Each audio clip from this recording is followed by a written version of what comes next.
You okay? I literally haven't changed my outfit in like 2 days. I'm sick of it! I just can't get it together today.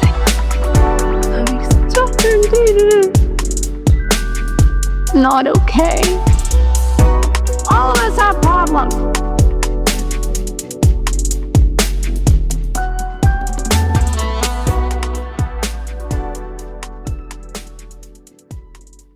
Hey, welcome back to It's Okay, the podcast. I know. If you listened to the previous episode and I mentioned that the July 4th episode was going to be released around that time, totally wasn't. A lot of things came up. I also definitely wanted to enjoy my July 4th weekend, all of it leading up into, so I didn't, record the episode, but I also was like, I didn't release the Juneteenth episode on Juneteenth, and so, like, releasing July 4th on July 4th, like, I mean, was it, listen, it's just my mind, I don't know. So I am going to be releasing the episode tomorrow. I still don't know the title. I'm still figuring that out as well, so if you're listening to this episode right now, today, hey, how's it going? That episode's going to be released tomorrow. You'll know about it. If you get the notifications, you'll see it. It'll be there. We'll figure out the title. But that episode is coming out tomorrow. Y'all, it is going to be a banger. To me, yes. It's so good. It's so good. All of it. Also, too, I spent like hours researching about July 4th, 1776, and so much before then. I was like, I need to connect the dots. This event happened, but this happened before, this connected this date, and like all of these just amazing things. So we are gonna be having so much fun tomorrow with that episode. I'm lit. I want to talk about it. It's gonna be fun. So be on the lookout for that episode. But in today's episode, Monday, first, let's talk about July 4th, right? So much fun. Got in the pool, had some good barbecue. My aunt made this amazing like cabbage, meatball, sausage, like ooey goodness with like it was like kind of like a junk pot cabbage situation, if you will, but so good, so flavorful. Love it. Had some jalapeno cream cheese peppers. I think there was like turkey sausage in there, but also it was so good. All of it was just so good. The food was amazing. Family was amazing. Dancing. I was on the floor the whole night. It was amazing. I love it. Family, the vibes, all of it. So amazing. Hope your July 4th weekend was really great. Celebrate, didn't celebrate. Just hope you had a great weekend overall. Hope you're having a good Monday. Mine, I'm prepped, ready to go. I was like, I already got my lunch at work tomorrow. I don't have to worry about lunch. I pre-prepped my meal prep. Let me say that again for the smart people in the back. I pre-prepped my meal prep. So instead of me having everything assembled and in its bowls and its Tupperware ready to go, I've got like the assembly ready. So we're doing chicken tacos for meal prep for lunch instead of the salads, the Chipotle salad. I think I talked about that in the previous episode, how I make the salad and the dressing and all that. Very good, but I'm also kind of getting a little burnt out of making it. It's not hard to do, but it's just dealing with the kale, washing it, peeling it, and it's just a lot. So I was like, I just want to do something a little easier where you just make some chicken and you got veggies and cheese and bam, there you go, tortillas and good. And I'm going to do guacamole on the side. So I've got all of that pretty much like set to the side and like prepped. I've got my chicken like marinated and seasoned and ready to go. All you do is cook it and then assemble, and that's what we've got. But lunch ready for tomorrow. So my Monday, I think it's going to be okay. Bright and early. Great. Love it. Okay. Moving on, you guys. Las Vegas right now, it's not crazy, but there is this one. Well, it's a little crazy right now. So this is from last weekend, right? June 27th, right? Metro Police and the FBI find a mass shooter attempter and stops the whole plan. I am just feeling safe and just like, thank you, because yeah, it's a lot of things going on. Before this even happened, I kid you not, I was having a thought. I take public transportation. You know, there are a such thing as terrorist attacks. They had this huge one, I think, in Canada. We saw it on video. It's just blatant. The police officer gets scared by someone who's running, shoots them. It's not even the killer. She shoots a civilian. Like, all of that is so scary. And then I think, what was it, earlier this year, or it may have been last year, the shooting in Texas, where the guy was wearing the Allahu Akbar shirt or whatever. It was all just very crazy at the bars. Like, what? People are living life and having a good time, and someone comes out blazing. What is happening in this world? So no, this here, very spot on. The police, I absolutely love it. They have a Facebook page. Follow. They loving it. No. So a woman called around 9:30 a.m. on June 27th last weekend, right? Before July 4th weekend, to police about her ex. So her ex apparently steals her car. And in the car are numerous loaded guns, right? Now, this is my thing. She steals the car, and I guess she put the guns in there, because I'm like, I'm pretty sure the girlfriend didn't have all these guns, but also there is no clarification on that for me, at least. But her ex, yes, steals the car. There are numerous guns in the car. It's on the LVMPD, Las Vegas Metro Police Department's Facebook page. All the guns. I was like, I mean, she was gonna light something up. But before I get all the way into this, what I was originally getting to, I take public transportation. Yes, I had a crazy thought, right? You've got all this terrorist attacks. What if I'm just at the bus stop, right? And like, there is someone who is just shooting at people at the bus stop, literally shoot and then drive. Like, which car is it coming from? There's so many cars passing by. We don't know. And before they're caught, they would have hit at least like, however, I mean, numerous. Am I giving someone ideas? Oh my God, no.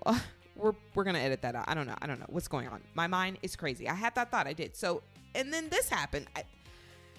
I'm rambling. Let's get back into it. So, has all the guns in the car, but she, I guess, has a call with the ex, but tells the ex that she is going to commit suicide by cop. Okay, and is going to commit a mass shooting. So mass shoot, the cops come, they kill her. That was intentional, you know. This is what is going on, right?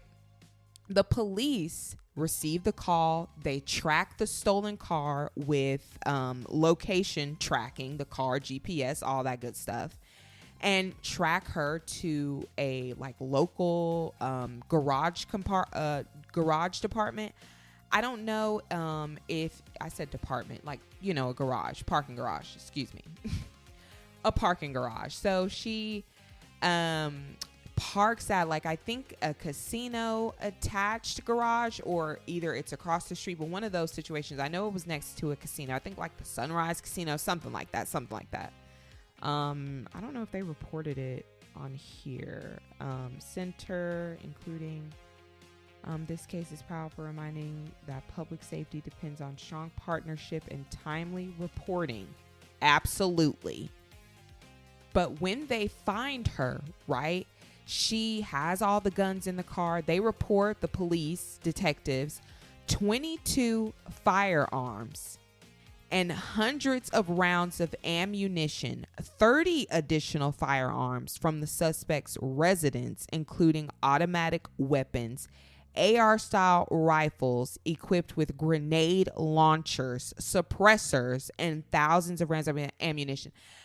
Absolutely crazy. Yeah, when you look at the images of what they had, like, it's like war. Like, she should be trying to fight in the war, and what are you doing? Absolutely crazy, all of the materials that she had, and then the rounds of ammunition, just that alone lined up, absolutely crazy. It was a lot of rounds. So like at least over 40 rounds, and that's just like the things that they're held in. There's many bullets in the rounds, so it's like, yeah, very crazy. Now, they have already released the body cam footage and the footage of the arrest, and that imagery is very crazy. So I guess they were negotiating with her because it's like a suicide situation. At this point, she had not killed civilians, us on the streets of Vegas, but she was, now at this point, death by suicide of cops. She could have potentially shot a cop for no reason in order to get herself killed because she wasn't, brave enough, if you will, to do it herself. I mean, that's not brave. For God forgive the verbiage on that, but you know what I mean, like coward. You kill someone so that because that they're gonna blaze you up, and then you're so it's just absolutely tragic. I don't know what on earth. I guess maybe more details will come about as to what was going on. Like, okay, did you break up with the ex, and now the woman, I mean, these are two women, right? Woman calls on her ex. This is a woman. I didn't specify, potentially, I guess I may have been saying, her pronouns, but didn't specify, a woman this was, and her name is Allison. I forgot her last name, but Allison, seems to be a white woman. But I don't know if the ex and her like broke up and she's like devastated, or like what was going on in her life that warranted this. But yes, she was arrested in Henderson. She was not killed. The takedown was, I guess they were negotiating with her, and she asked for a water, and one of the police officers were bringing her a water, dropped the water, bam, pulled her out of the car. She was okay. Like, it was just all very crazy, but they did subdue her. I think that's the word I would use. And the streets of Nevada are safe from that situation. Very crazy, but like in regards to that was before July 4th weekend. We come up on July 4th weekend. I did mention in the last episode about the Juneteenth violence that occurred in Chicago, and would report back on Monday if there were shootings in Chicago. And fortunately I was right. There were shootings in Chicago leading all the way up into July 4th weekend, in July 4th weekend, on July 4th. Like, yeah, it was definitely a thing. And it wasn't a massacre. The reports that I saw, they were not like related to July 4th in any way.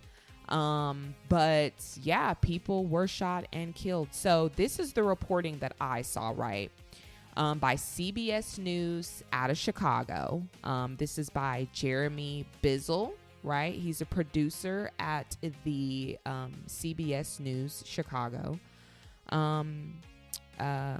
publication, news station. So his reportings were how you, as a reporter or I guess researcher, analyst, or whatever, you call different, places and things, and you gather their reports of things. So he called the police department, gathered all their reports from July 3rd up until July 4th, 12 a.m. So this is what he combined out of their reportings. 2 dead, 18 hurt in Chicago shootings during 4th of July weekend, according to the Chicago Police Department.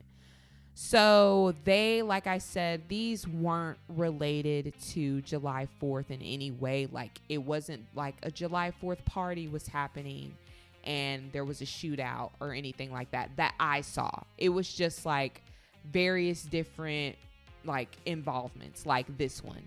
The victim suffered a gunshot wound to the left leg, and this was during the first shooting at the extended holiday weekend. So going into the weekend, this is kind of like how they analyzed the report as the start of the shootings, I guess, and tracked it all the way up into then.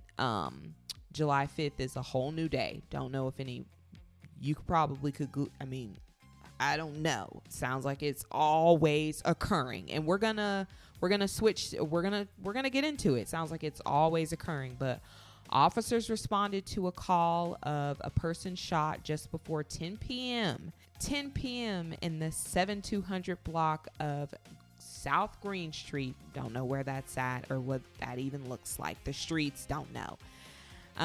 Said the victim, a 31-year-old man, was outside when an unknown man approached on foot, pulled out a gun, and fired a shot before fleeing on foot. The victim suffered a gunshot wound, like I said, to the left leg. He was treated on scene by Chicago Fire Department personnel and taken to the University of Chicago Medical Center in good condition. Now, whenever I first read that, I was like, what on earth, an unknown gunman? And so I'm like, I genuinely don't know what this area looks like. I'm like, is this gang related? Like, what even is happening with that type of a situation? That's very scary. Another report that was issued was an 18-year-old man was walking into 6000th block of South Indiana Avenue around 8:37 p.m. Now, this was on Friday, when an unknown person who police said was part of a group pulled out a gun and shot in the victim's direction. The victim fled from the group and was later found by responding officers. The victim suffered a gunshot wound to the rear and was taken to the University of Chicago hospital in fair condition. No other injuries were reported. So that was on 8:37 p.m. on Friday. Very crazy. So those were kind of like the situations that were going on. So now on Saturday, this is on Saturday at 12:15 a.m. So on July 4th, 12:15 a.m., a 19-year-old man was walking outside in the 1600 block of West 1.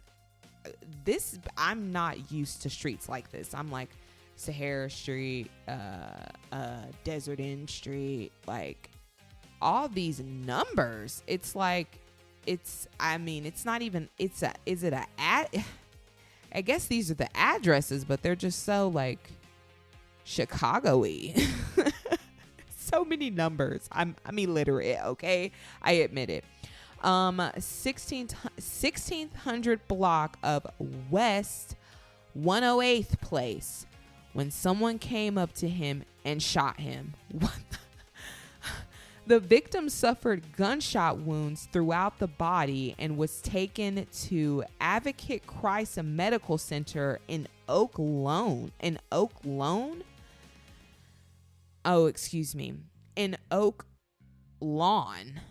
The shooter fled north on nearby Ashland Avenue. At 1:48 a.m., a 30-year-old man was found on the sidewalk in the 400th block of West Van Buren Street with gunshot wounds throughout his body. He was taken to Stronger Hospital of Cook County in critical condition and was later pronounced dead at the hospital. at 1:25 a.m. Like, this is literally the police reports.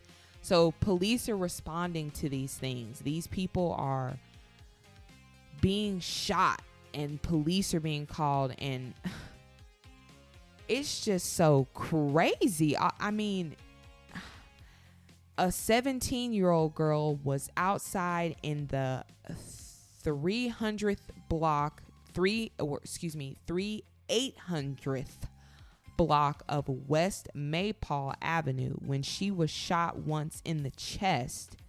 She was taken to Stronger Hospital of Cook County in critical condition. What on earth is happening in Chicago? And look, at the end of this report, it is noted, unless otherwise noted, no arrests were made in the above incidents. So police responded to all of these shootings, and no one is ever found for the shooting. So it's just straight murderers in Chicago. Like, out of all of these shootings right here, there's literally 2 dead, 18 hurt. I didn't even calculate how many shootings there were. I only read a couple of those. How many shootings there were alone in this report of the reports that were found from the Chicago Police Department from July 3rd to July 5th. To have no one found, yeah, there's just straight murderers on the street. Absolutely crazy. Yeah. And I bring that back to Las Vegas. This July 4th weekend, we had no shootings. None. There was just none in this city. None. Zero. Absolutely none. There were no shootings of people. No one died. Nothing. So there's a difference there. So I'm like, what on earth? I'm like, I mean, it very well could have occurred, but the police did stop that. They were on top of it. This other situation here with Chicago, I just am like, what on earth? You mean to tell me there are killings that are being stopped and you have some that are never being found? It's just very surreal, the whole situation. I said, what on earth? And I, for some reason, knew I was going to be right. Like, I did kind of really think that there would be like a July 4th party massacre, but it was just individual shootings. But regardless, like, that's still very, very crazy. Now, I'm pretty much going over like discussions that were in the previous Monday's episode. I talked about a lot, but didn't really discuss anything. And yeah, like, this is what's going on. I mentioned in the previous episode the new Mississippi fraud scandal that is going down. So the other one was I think almost $80 million that they were doing out of the like food stamps fraud. This one here is recent, out of June of this year as well. A lot of things going down in June for America, right? 11 people indicted in $12.3 million combined for Mississippi Medicaid fraud scheme. All different men and women in different cities now. This isn't coming out of one city. It's throughout Mississippi. Out of Jackson, Yazoo City, Hattiesburg, Olive Branch, Laurel, etc. The list of cities actually goes on and on. But for fraudulent billing, wire fraud, and false documents to defraud the government, the Attorney General, right, is building the case amongst these various peoples. Their names are all on the news reports. I'm pretty sure you could probably find them on Facebook. Search them out of Mississippi. They're on there probably. Now, The Attorney General, Lynn Fitch, she's been the Attorney General of Mississippi since 2020.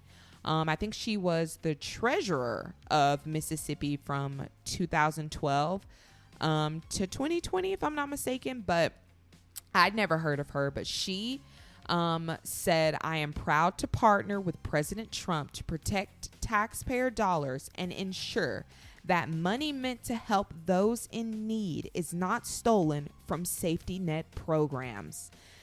So this woman is doing all she can do to save those taxpayer dollars from these fraud schemes. Now, I thought that was very, very crazy. Now, it's,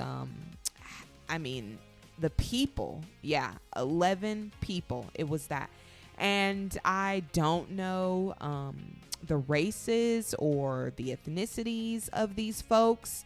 All of the names of them, like I said, are posted online on various news publications. I wasn't going to write each one down or even get the list. I just was like, this is just, very crazy. It came across my feed pretty much almost the same day that I saw the mass shooter attempter stopping. I was sitting with my dad watching I think we were watching Kill Tony, or were we watching, I think we may have been watching a movie or something. It really doesn't matter. Me and my dad were chilling. Okay. He brought over dinner. I cooked it. It was lit. It was so good, actually. Such an amazing time. And I'm sitting there and I just happened to look at my phone and I'm like, mass shooting. And I was like, Henderson. I said, what on earth? Now, I used to live in Henderson, or I would say near Henderson. I could drive 30 minutes and be 30 minutes. I could drive 3 minutes. I should preference and would be in Henderson. So lived right there. I even worked in Henderson, but very there. I don't live there now, but it just was what on earth? And then I have family there. So this person is crazy. And what is happening on the streets? But that attempt was stopped. But just happened to see that on my phone. And same thing with this. I happened to see on my phone freaking Mississippi fraud. I was like, okay, here we go yet again. But it wasn't as much as the food stamps fraud that they had going on. I said, oh my gosh. Now see, this one is it's a little bit of a better scheme, I should say, because they fraudulently did billing and different things like that in regards to medical, food stamps fraud. They were just literally they were just stealing the money. It wasn't even you guys were using it to, I don't even know. It was given to organizations that weren't even doing anything. I didn't even see any reports that the organization claimed to have fed this many Mississippians. It was just nothing. What are you talking about? I don't know. It just doesn't even make sense. One of them was it sounded like a school. I'm not even going to get back all into it. Go listen to the Mississippi Fraud Scandal episode if you really want to know all about that and those millions that were stolen. But on to other news coming out of Las Vegas, right? Mass shooting. We talked about in the previous episode a former youth pastor, right? That was being prosecuted out of Utah for the death of his wife, originally ruled an accident in 2006, right? I said that this man was being held at the Clark County Jail on his crimes. Now, his crimes included the death of his wife, but it was also for insurance fraud, right? So I'm just now finding out that he had an insurance policy, or a life insurance policy for his wife. I'm sure she had one for him as well, but to kill her and collect the money is different than whether they die of natural causes and or cancer and or car accident and you collect, different. But collected $500,000 when she died, and a whole host of other insurance frauds, including insurance fraud with a car. I'm like, how do you even do insurance fraud with a car? Yeah, it's doable, but it was just, he is a fraudulent man that we see. Now, the wife actually is very beautiful. She's so pretty. I'm like, what was going on in their marriage? I guess we necessarily won't find out because this man has committed suicide in the Clark County jail. Police officers found him. He was beware of sensitive language, suicide. He was hung. He hung himself, and now there will be no justice for his wife, and there really will be no further investigation into this person. They've found what they found up until this point, but now that he is deceased, unless there is an investigative work, they will no longer be able to use, taxpayer dollars to investigate this man for at least what their marriage was like, what made you kill your wife. So this is allegedly, right? But also he is dead now, so we can say that he did it because he can't prosecute me on Frost so I just think that is very crazy. I was gonna do an update on the episode. I wanted to see, had he been extradited, whatever that verbiage is, to Utah for these crimes, but he committed suicide, so he didn't even leave the Clark County jail. I thought that was absolutely crazy to find out. So in the previous episode, I mentioned he was having an affair. He was a youth pastor having an affair with one of the members of the church. She was an underage young lady. She was 14 years old at the time of their affair. He started with grooming and gifts and being very touchy-feely. Now, at the time of this person was, underage, but now they just label her as SH. I don't know if those are her actual initials or if it's just a anonymous name or whatever, but they speak with her to get more details because she is now of age. And she said she broke things off with him 4 years later. She did, not him, she did. So she was 18 at the time of breaking things off with him, and the day that she did that, the next day he and his wife went to Utah, and they went to the Zion National Park. And this is a park in Utah that has a trail, and that trail is Angel's Landing that we mentioned, and his wife died, and it was labeled an accident. But 2 years later, I guess someone from the church went to police with information that I guess was on their heart, and they wanted to speak about him and his behavior and different things like that. He was actually fired from the church that he was working at for throwing parties for the underage children and serving alcohol and letting them gamble. I just thought that was very, very crazy to hear. The name of the church was Vadamir's death, Metropolitan Police, medical, self-sustained injuries, hanging himself, having in custody. Now, the church that he was involved in is the New Song Christian Church in Las Vegas. It is still an ongoing church. Now, the woman who I was speaking about that he was having an affair with, who was an underage minor, SH, said that, she joined the church around 14 years old. Now, this is absolutely crazy. At the center of the case is a woman identified in court documents, like I said, as SH. She says that she went to New Song Christian Church in Las Vegas at around, 18 years of age. The relationship began sexual when she turned 16. And the first time was at David Vadamir's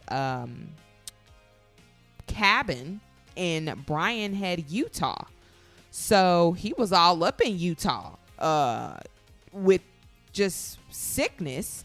So he was 25 and she was 16. And that was going on. He was still married to his wife, Bernadette. And it was years of that secrecy. I'm finding out just now, that he purchased her a cell phone, and even her mother didn't know about it. And also, he, used to take her to by the hour hotels and at the church after hours, and they would do things according to documents. When SH turned 18 sometime in 2004, 20 or 2005, Vadamir told her to move out of her mother's house, and he paid her rent for more than a year so they would have a private place to meet. He was still married to Bernadette. So yeah, this was just a very crazy man out of Las Vegas doing these things, and he was found out and ended his life before things could actually ever even, happen towards him. I just think that all of that is very crazy. I was not expecting to hear that David Vadamir, the former pastor out of Las Vegas, at the Christian church, would have done these heinous acts. First of all, first of all, having an affair with his wife with an underage child, and then kill his wife. Now, for me, I just think it's still so crazy. Instead of just leaving your wife and being a dishonorable man, you then kill your wife and still be a dishonorable man. He got away with it, though, for like 20 years. They started investigating him. This was in like 2006. So technology was there, but it wasn't there, right? I don't even know. I don't think the first iPhone was invented in 2006. They were still using phones with buttons on them.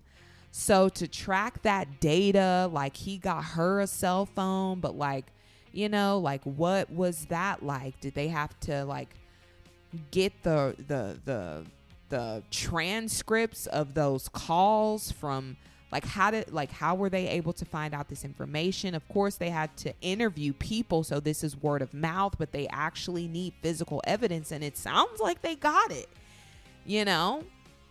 and 20 years later is absolutely crazy. And for him to kill himself, it's like, you did it. But also, it's so crazy to find out that he was having an affair with an underage girl at the church. The prosecutors out of Las Vegas didn't try to prosecute him for that, which I think is strange. He should have been prosecuted for that, most definitely. And those charges may have been coming, actually, now that you think about it, but I mean, he's ended his life at this point. So to end your life, you did it. If you didn't do it, you would not have done that. To end your life over not doing something, absolutely not. So you were found out. He knew he was going down, and he was, I believe, 49 years old at the time of his death, his suicide. Very crazy. Out of Nevada. A lot of crazies going on. But that is what Monday's episode is going to consist of. Very dark. The conversations that were mass shootings, freaking death and murder and relationship deaths. But yeah, I just very crazy. He literally could have just ended things with his wife. I don't know what type of property situation what they had, cars, or what's in the bank accounts, and he wasn't willing to lose it, or he just was I'm tired of this or whatever, and I'm going to do this so that I can get the insurance money. I really don't know, because I'm if he divorces her, I know you don't get any insurance money, but I don't know. So I just still think it's absolutely just very crazy. Chris Watts, I know that situation, we did find out that they were in enormous amounts of debt.